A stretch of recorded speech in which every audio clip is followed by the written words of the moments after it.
ಧರ್ಮಸ್ಥಳಕ್ಕೆ ನಾಳೆ ಬಿಜೆಪಿಯವರು ಧರ್ಮಯಾತ್ರೆ ಕೈಗೊಳ್ತಾ ಇದ್ದಾರೆ. ನಾಳೆ ರ್ಯಾಲಿ ಇದೆ. ಈಗ ಇವತ್ತು ಜೆಡಿಎಸ್ ಹೋಗಿದ್ದಾರೆ. ಅವರು ಮತ್ತೆ ಎಲ್ಲದರಲ್ಲೂ ಕೂಡ ರಾಜಕೀಯ ಮಾಡ್ತಾರೆ. ಬಿಜೆಪಿಯವರಿಗೆ ನೀವು ಬಿಜೆಪಿ ಪರ ಮಾತಾಡಬಾರ್ದು, ಖಂಡಿಸ್ಬೇಕಾಗಿತ್ತು. ಹೌದು, ಮತ್ತೆ ಅವ್ರು ಮಾಡೋದ್ನೆಲ್ಲ ಹೇಳಿದ್ರೆ ಹೆಂಗೆ? ಎಲ್ಲ ಹೋದ್ರೆ ಹೋಗ್ಲಿ ಶ್ರೀ ಧರ್ಮಸ್ಥಳದ ಹೆಗ್ಡೆಯವರೇ ಸ್ವಾಗತ ಮಾಡಿದ್ದಾರೆ.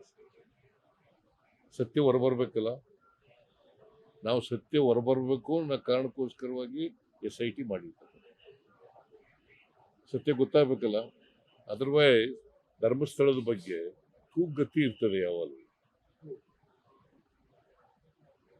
ಈ ಅನುಮಾನ ಇದೆಯಲ್ಲ, ಸಂದೇಹ ಇದೆಯಲ್ಲ, ಇದನ್ನು ಹೋಗ್ಲಾಡಿಸ್ಲಿಕ್ಕೋಸ್ಕರವಾಗಿ SIT ಮಾಡಿದ್ದಾರೆ. ಆಮೇಲೆ ಆ ಫಿರ್ಯಾದಾರ ಕೋರ್ಟ್ ಮುಂದೆ ಹೋಗಿ 164 ಸ್ಟೇಟ್ಮೆಂಟ್ ಮಾಡಿದ್ದಾರೆ. 164 ಸ್ಟೇಟ್ಮೆಂಟ್ ಮಾಡಿದ್ದಾರೆ ಮ್ಯಾಜಿಸ್ಟ್ರೇಟ್ ಮುಂದೆ. ಸೊ ಅನೇಕ ಸಂಘ ಸಂಸ್ಥೆಗಳು ಇವನ್ನೆಲ್ಲ SIT ಮಾಡಬೇಕು ಅಂತಕ್ಕಂಥ ಒತ್ತಾಯ ಇತ್ತು. ಆಮೇಲೆ ಸತ್ಯ ಹೊರಬರಬೇಕು ಅಂತಕ್ಕಂಥದ್ದು ಸರ್ಕಾರದ ಉದ್ದೇಶ.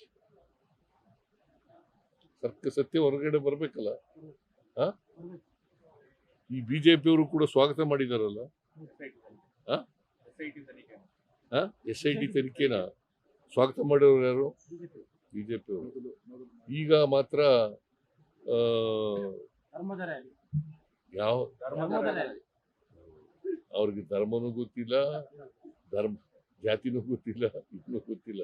ಸುಮ್ಮನೆ ರಾಜಕೀಯ ಮಾಡಬೇಕು, ಮಾಡ್ತಾರೆ. ಓಟ್ಗೋಸ್ಕರ ರಾಜಕೀಯ ಮಾಡ್ತಾರೆ. SITಗಿಂತ ಬೇರೆ ತನಿಖೆ ಆಗ್ಬೇಕು ಅನ್ನೋ ಪ್ರೆಷರ್ ಕೂಡ ಬಿಜೆಪಿ ಮಾಡ್ತಾರೆ. ಉನ್ನತ ಮಟ್ಟದ ತನಿಖೆ NIA ವಹಿಸಬೇಕು ಮಾತನ್ನು ಕೇಳ್ತಾ ಇದ್ದಾರೆ.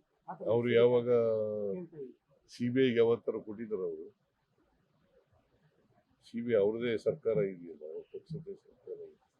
ಕೇಂದ್ರದಲ್ಲಿ ಅವರು ಅಧಿಕಾರದಲ್ಲಿರುವಾಗ 2008ರಿಂದ ಅಧಿಕಾರದಲ್ಲಿದ್ದಾರೆ. ಯಾವತ್ತಾದರೂ ಒಂದು ದಿನ CBI ಕೊಟ್ಟಿರ್ತಕ್ಕಂಥದ್ದು ಒಂದು ಉದಾಹರಣೆ ತೋರಿಸುತ್ತೆ.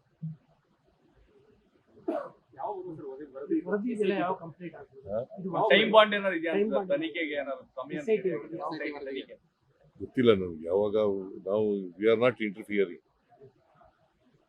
SITಗೆ ಪೂರ್ಣ ಸ್ವಾತಂತ್ರ್ಯ ಕೊಟ್ಟಿದ್ದೀವಿ. ಅವ್ರು ತನಿಖೆ ಮಾಡಿ ಯಾವಾಗ ವರದಿ ಕೊಡ್ತಾರೆ ಅವಾಗ ಇರೋದು ಯಾತ್ರೆ. ಧರ್ಮಸ್ಥಳದ ಪರವಾಗಿ ಮಾತಾಡ್ತಾ ಇರೋದು. ಈಗ ಧರ್ಮಸ್ಥಳದ ಮೇಲೆ ದೂರಿದೆ.